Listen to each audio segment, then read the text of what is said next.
再来看巴西伫初九哦，国内有小型的飞行机失事，阿爸甲飞行记录器拢找到了，嘛当咧调查失事的原因哦。有专家是以民众翕到的影片来判断失事的原因，咱做回来了解。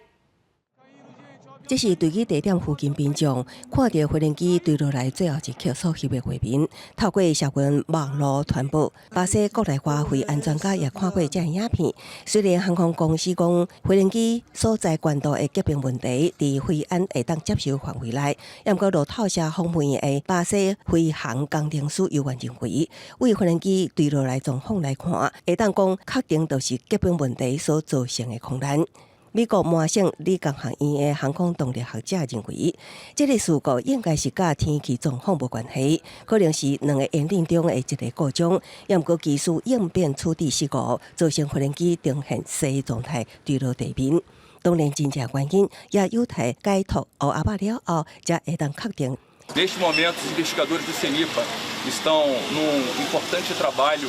de extração e obtenção dessas importantes informações que entendemos que poderá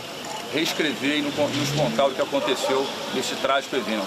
经过调查小组的努力，目前已经确定俗称乌阿爸的座舱通话记录器、甲飞行资料记录器，拢已经找到，记录也已经提出来。所落来都是专家的判图。根据调查小组的讲法，初步结果要30天左右才会当出来。 由法国甲意大利合资的 ATR 公司推出的香普罗培拉 ATR-72的系列客机，受到不少区域型航空公司的爱用，生产总数约900只，其中台湾本岛甲外岛航线订看的 ATR-72喇叭型数量上济，全球总数超过500只。即摆发生事故的是属于 ATR-72 500型，总数也有230多只。公司新闻旗下真便宜。